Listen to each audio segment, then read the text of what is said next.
Hello again, everyone, and welcome to another segment of Revive School. My name is Gordon Henke. I am a pastor from Indiana, and I get the privilege of coming down to Dallas occasionally and being with the buds, the guys who make this happen.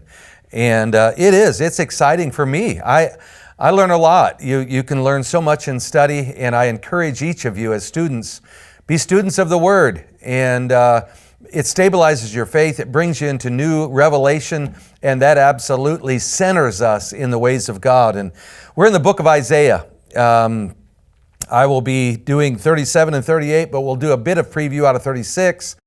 You heard Kyle talk yesterday about the judgment and the annihilation of things, and talking about millennial things. And how can somebody just get that? How does somebody get downloaded? And yet, my question is, today, what does he speak? What does he say? Are there those that we're not hearing? Are there those who we would discount their speaking? Would we have an Isaiah? And Amos, I believe it's 8:11, but don't quote me on that. You can turn there if you want, and hopefully it fits. But the prophet Amos gives a little bit of a little scenario in his book. And that's not the one, but that's a good one. It says, I will do nothing without first warning my servants, the prophets. Behold, I, God, will do nothing without first warning my servants, the prophets. And I'm going, we look at the book of Isaiah and we're going, look how much warning he gives. Now, understand that he's a contemporary in his day, when he's seeing the Assyrians rise up like crazy, and that's what we're going to get into. But he's also just going through and saying, and there's going to be something else that comes down the pike that's going to be worse than anything you're seeing today. And you're going, oh, wow, how do you play this out? Isaiah can't.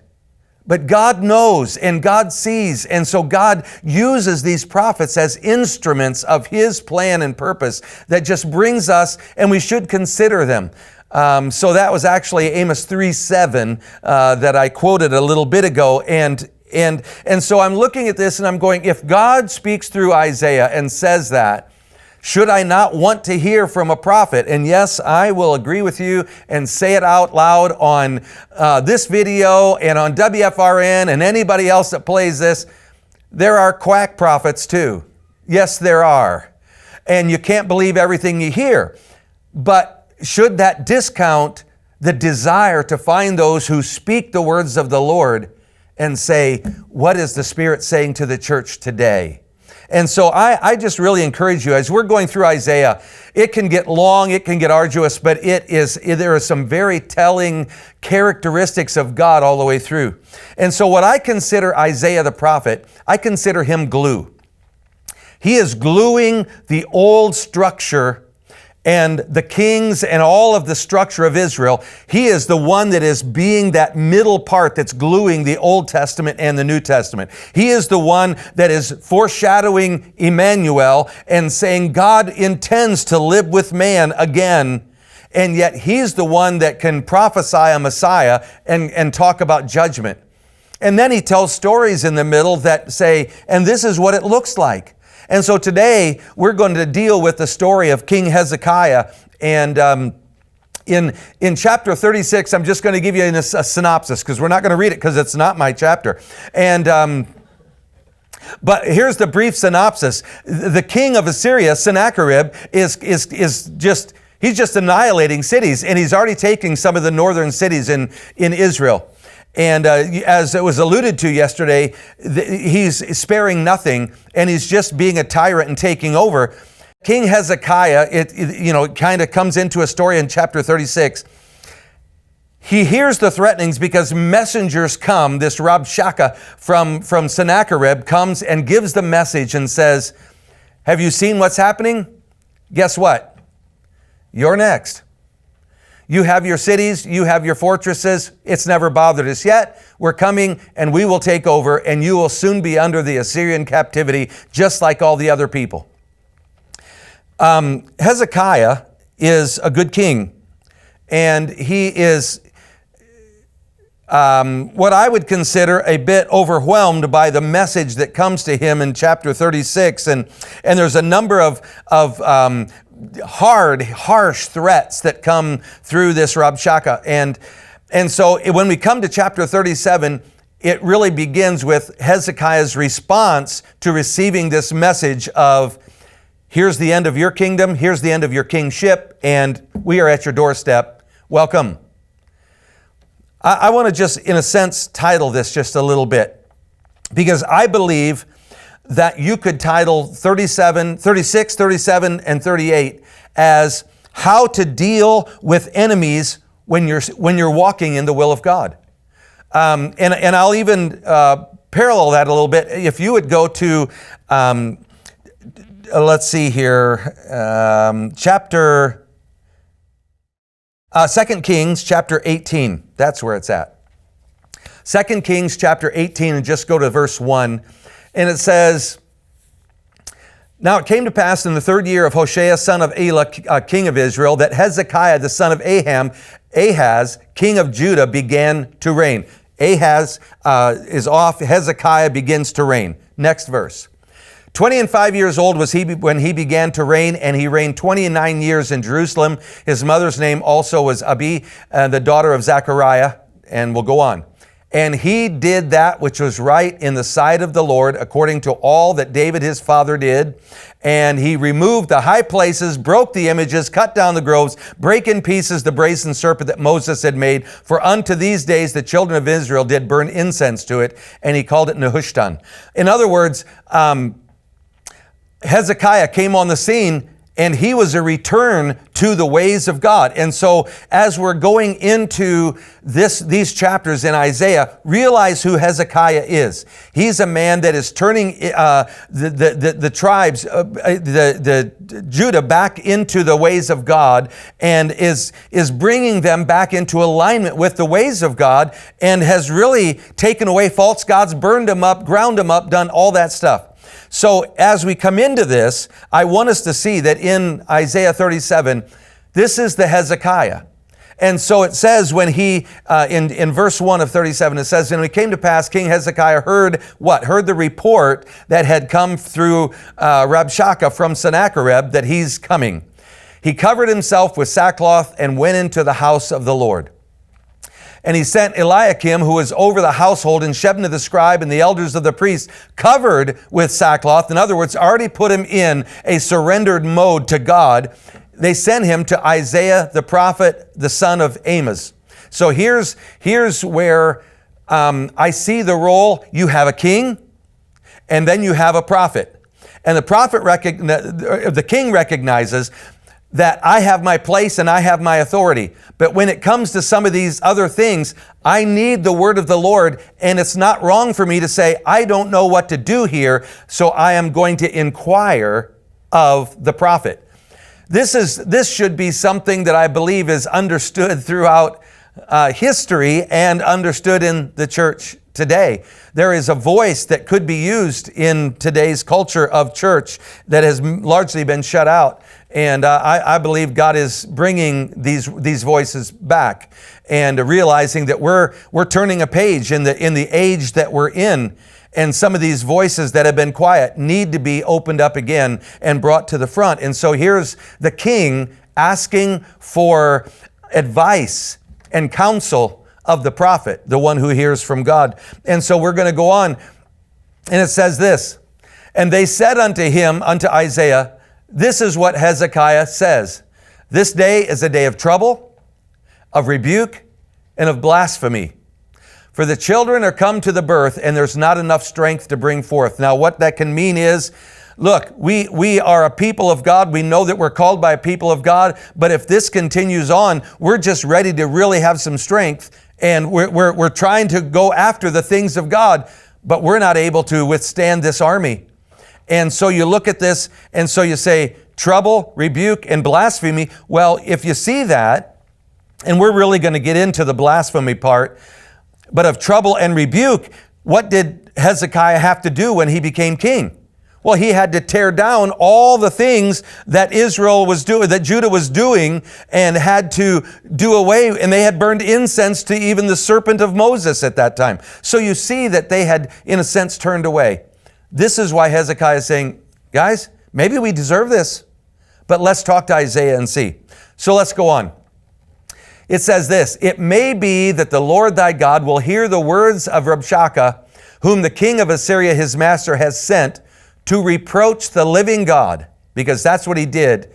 He said in chapter 36, if you think this God that you think has kept you is going to work against us, maybe, and then he just lists all the kings in chapter 36 that they've already taken over and said, good luck to you. But Hezekiah is saying this to Isaiah. Maybe the words of this will provoke God, and will reprove the words which the Lord thy God hath heard. Wherefore lift up the prayer for the remnant that is left. In other words, the ones who are here that are trying to do the will of God. Isaiah, please cover us. Intercede for us. You're the one who hears from God. Do this for us. And so he goes on to say these things. So the servants of King Hezekiah came to Isaiah, and Isaiah said unto them, thus shall you say unto your master. Now, one thing here, I don't know what the time frame is. I don't know if he had to inquire or if God had already given him word. I don't know that. But it just goes right on as if he's already ready to say what he's going to say. And Isaiah says to them, thus shall you say unto your master, thus saith the Lord. Now, I got to say, I like that. Who wouldn't like to have, thus saith the Lord? You guys, thus saith the Lord, does it settle anything in you? Yeah, if that's the case, then I would. Listen to what he says. Be not afraid of the words that you have heard, wherewith the servants of the king of Assyria have blasphemed me. There's the blasphemy. Behold, and I want you to pay attention to this verse. Behold, I will send a blast upon him. Who's going to send the blast? The Lord. The Lord. And he shall hear a rumor. Mark that. And he shall hear a rumor. A rumor is something that's not true. Just something you believe that could be true. And return to his own land, and I will cause him to fall by the sword in his own land. This is the prophet Isaiah speaking back to Hezekiah's men that he sent to him. This is the role of the prophet. Let's go on. So Rabshakeh returned and found the king of Assyria warring against Libnah. For he had, what? Heard that he was departed from Lachish. And then next verse says, and he heard concerning Tirhakah, king of Ethiopia. He has come forth to make war with thee. In other words, he heard a rumor that Ethiopia was coming against Assyria. And when he heard it, he sent messengers to Hezekiah. Why? Because he didn't come. This is what he said. Thus shall you speak to Hezekiah, king of Judah, saying, let not thy God in whom thou trustest deceive thee, saying, Jerusalem shall not be given into the hand of the king of Assyria. In other words, I may not be coming this minute, but I am coming. Mark my words, I'm coming. Behold, thou hast heard what the kings of Assyria have done to all the lands by destroying them completely, utterly. And shalt thou be delivered? Have the gods of the nations delivered them which my fathers have destroyed, as Gozan and Haran and Rezeph and the children of Eden which were in Telassar? Where is the king of Hamath? Now he's going to start naming. The king of Arpad and the king of the city of Sepharvaim and Hena and Eva. Where are these kings? Why? They're decimated. They're gone. And Hezekiah received the letter from the hand of the messengers and read it. Great part of this chapter. And Hezekiah went up to the house of the Lord and spread the message in front of the Lord. Whose problem is this? You know, if I could learn this lesson in my life, if I could learn this lesson and say, God, if it's your plan, who can defeat it? I mean, we sing the songs, don't we? We will not be shaken. We will not be shaken. No, we will not be shaken. But right here, I'm shaken. Oh, okay. I spread it before the Lord and say, God, you have to come through. And this is what Hezekiah brings to the Lord. And it says, and Hezekiah prayed unto the Lord with these letters spread out in front of him. And this is what he said. O Lord of hosts, God of Israel, that dwellest between the cherubims, thou art the God, even thou alone. Of all the kingdoms of the earth, thou hast made heaven and earth. In other words, God, you're in charge. You're in charge of this. So what's he need? Lord, incline your ear, please, and hear. Open your eyes, God, and see. Now you think God doesn't see or hear? No, it's just you're wondering because you're in desperation. That's why I say, in troubled places, while you're doing the will of God, enemies will come. It might be sickness and disease. It might be hardship. It might be relationship. It can be any of these things that come while you're in the will of God and you're going, I don't deserve this. God has a plan. And then he says, and hear all the words of Sennacherib, which hath been sent to reproach the living God. Let's go on. Of a truth, Lord, the kings of Assyria have laid waste all the nations and their countries. In other words, he's made a big path and it's coming. And they've cast their gods in the fire, for they were no gods, but the work of men's hands, wood and stone. Therefore have they destroyed them. So what's he starting to do? He's starting to say, but God, we're not like them. I've already done that for our nation. Now therefore, O Lord, our God, save us from his hand, that all the kingdoms of the earth may know that thou art the Lord, even thou only. Because that's what God has promised all of Israel in times past. I want to bless you. I want to cover you. I want to defend you. Why? So that all the nations of the earth will see what happens when there's a nation that serves God. So Hezekiah is just calling it out. So here he is saying it again. Then Isaiah the son of Amos sent unto Hezekiah and saying this, and boy, I tell you, you want to get a charge. I hope you'll hear this and get a charge. Thus saith the Lord God of Israel, wherefore thou hast prayed to me against Sennacherib, king of Assyria. And we'll just keep scrolling. This is the word which the Lord hath spoken concerning him. And now he's going to defend Israel. The virgin, the daughter of Zion, hath despised thee, and laughed thee to scorn. The daughter of Jerusalem hath shaken her head at thee.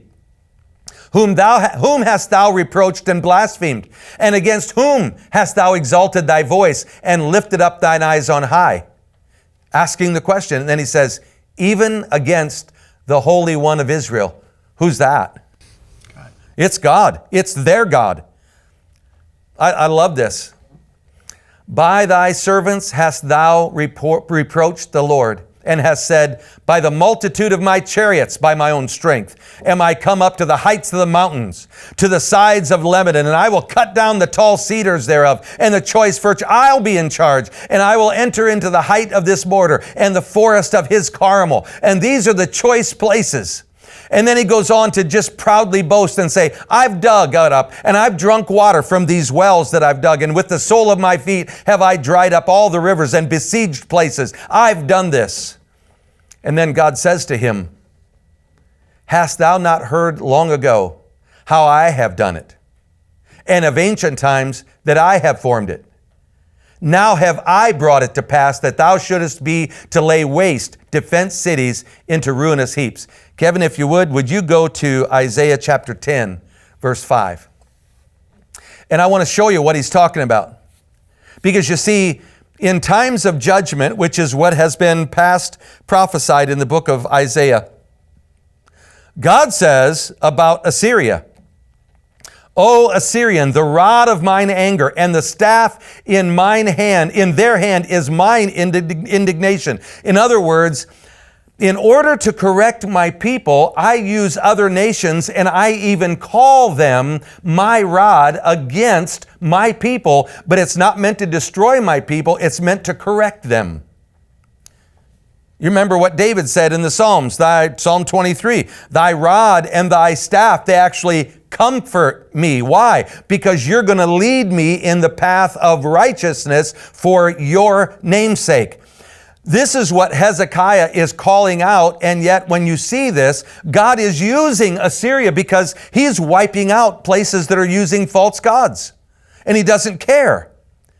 But he's crossed the line, and he's now going on his own against places that God has not put him in charge of.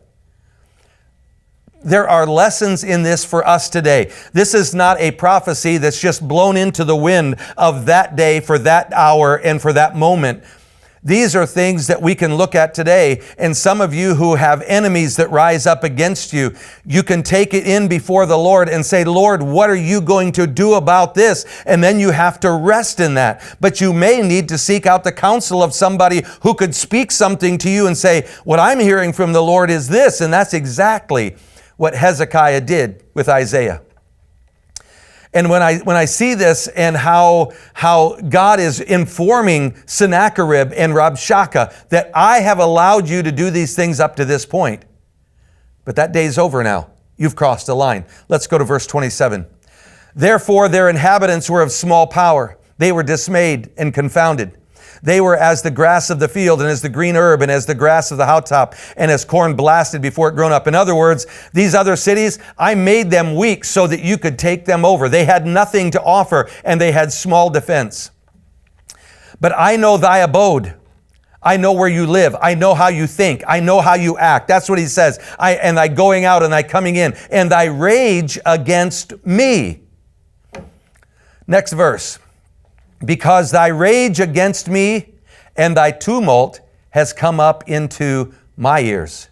Therefore will I put my hook in your nose and my bridle in your lips, and I will turn thee back by the way which you came. Now, I want us just to take a second here and just think about this. Hezekiah hears this from Isaiah, but it's sent to Rabshakeh, the messenger of Sennacherib.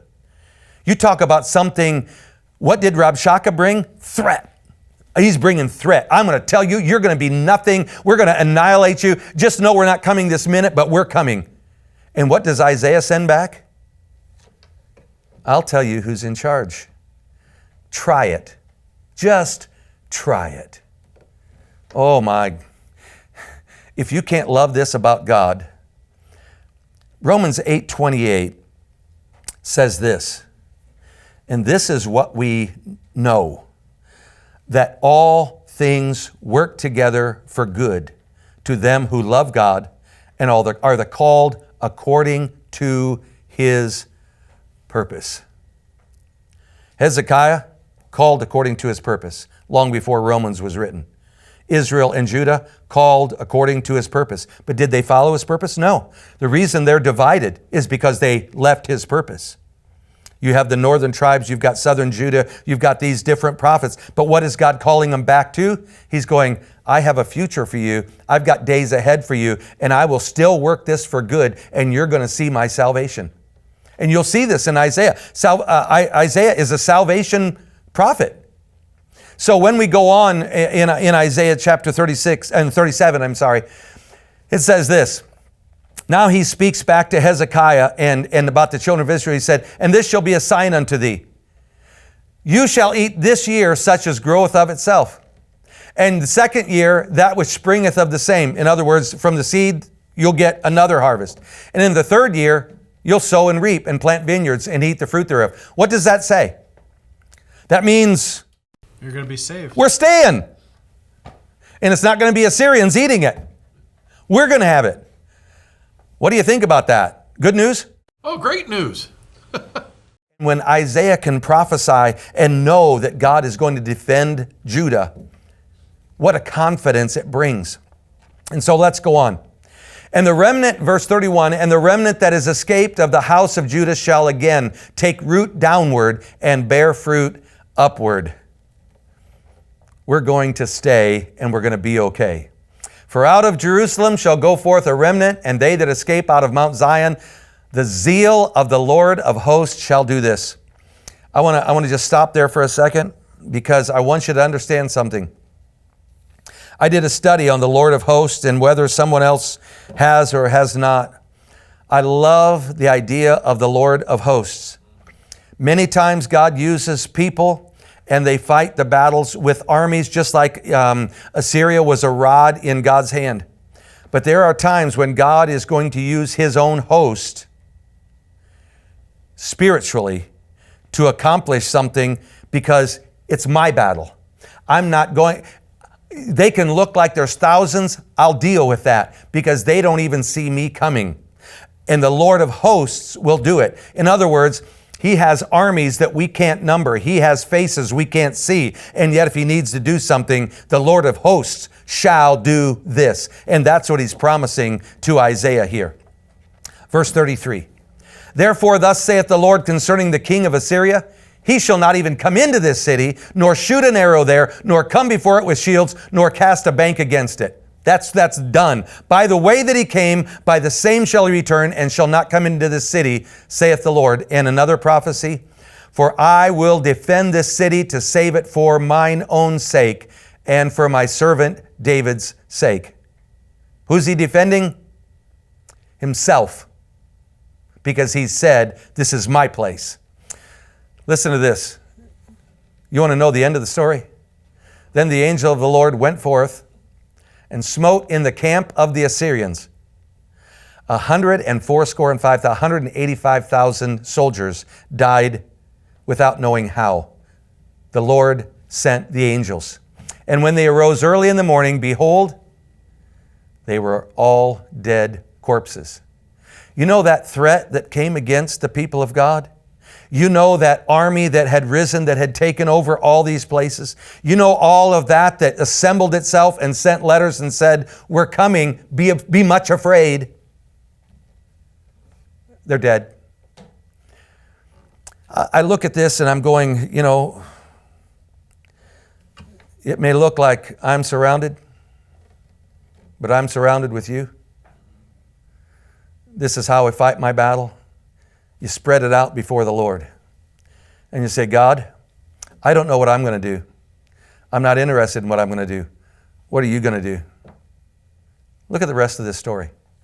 So Sennacherib, king of Assyria, departed and went and returned. Where? To the capital of Assyria, dwelled at Nineveh. And it came to pass, as he was worshiping in the house of Nisroch his god, that Adramelech and Sharezer his sons killed him. Mutiny. And they escaped into the land of Armenia. And Esarhaddon, his son, raised in his stead. In one fell swoop of the sword of God, Assyria went to pieces. God had used them to move through and annihilate. And in one time, they crossed the line, and God said, okay, you're done. Hezekiah, Isaiah, they're the ones looking at this and going, wow. Look, we're not going to have time for the next chapter, chapter 38. It's where Hezekiah gets sick and cries out to God, and God gives him 15 years. But you can read that on your own time and find your revelation in that. It's been good to be with you. We bless you. See you later.